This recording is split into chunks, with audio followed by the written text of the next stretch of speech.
पहले चर्म रोग दूर करने के लिए हमारे नल दमयंती तालाब में नहाने के लिए आते थे। यहाँ तो आज भी नहा सकते हैं, क्योंकि आपका गांव जो है वो मासोद गांव आदर्श ग्राम, ऐसे गांव सभी बने।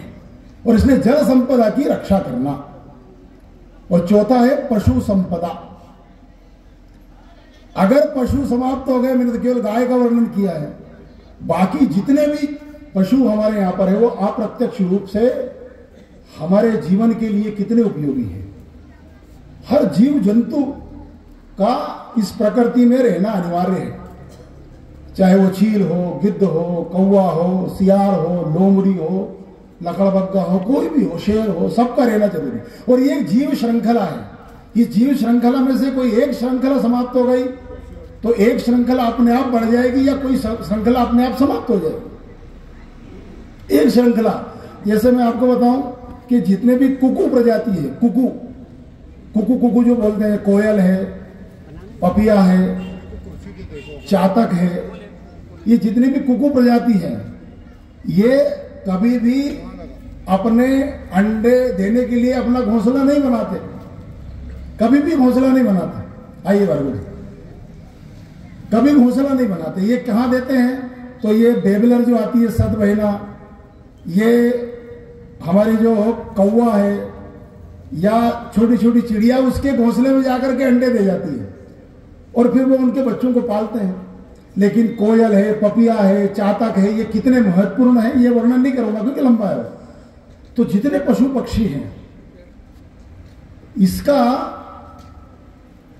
हमारे गांव की धरती पर रहना, जितनी जैव विविधता होगी उतने हमारे गांव की धरती अच्छी होगी।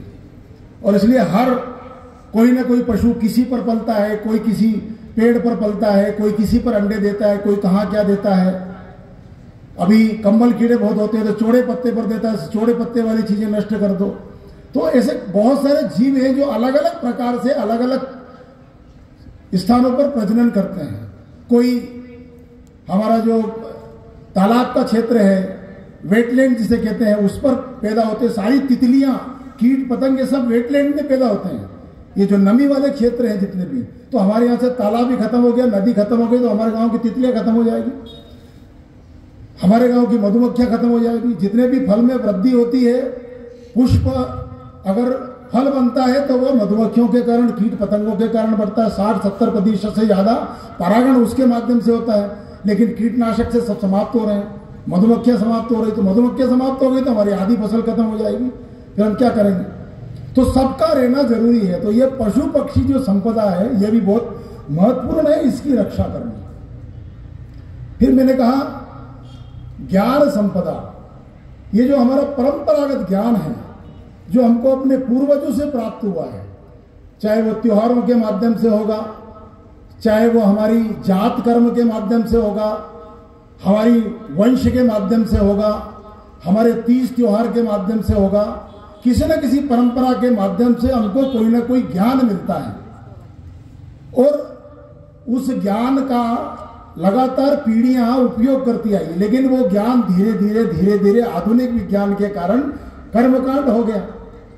अब वो कर्मकांड करता हमको आता है, उसके पीछे का भाव भूल गए। नदियों में हमारी पूजा की सामग्री कहां डालना चाहिए? तो नदी में डालना चाहिए। ये हमारे यहाँ पर हमारे कई लोगों को पहले प्रयास करना पड़ा होगा कि यहां मत फेंको, नदी में ले जा करके डालो। क्यों? पूजा सामग्री क्या होती थी? मेवा होता था, चावल होते थे, फल होते थे, मिष्ठान्न होता था, ये सारी चीजें होती थी। ये हम ले जा करके नदी में डालते थे, जो हमारे जलचरों को काम आती थी, जो जल में रहने वाले उनका भोजन था। अब आज भी हमको वो बात याद है कि नदी में डालना चाहिए, तो हम क्या करते हैं? पूरी पूजा सामग्री इकट्ठी करते हैं, रोली, गुलाब, चंका, क्या क्या जो रहता है वो इकट्ठा करते हैं और एक प्लास्टिक की थैली में पैक करते हैं, नर्मदा जी में छोड़ के आ जाते हैं, प्राप्ति जी में छोड़ के आते, नर्मदा मैया की जय, प्राप्ति मैया की डाल के। किस काम का भाई? वो इसके लिए परंपरा शुरू हुई थी क्या? इतना सा भी भान हमको नहीं है। अच्छे लोग वो प्लास्टिक सहित डाल देते हैं उसमें। तो ये कर्मकांड कुछ बातों को लेकर के हो जाते हैं। हम जुआरे लगाते हैं, 3 बार वर्ष में जुआरे लगाते हैं। और वो जुआरे क्यों लगाते हैं? वो हमारी बीज प्रयोगशाला थी।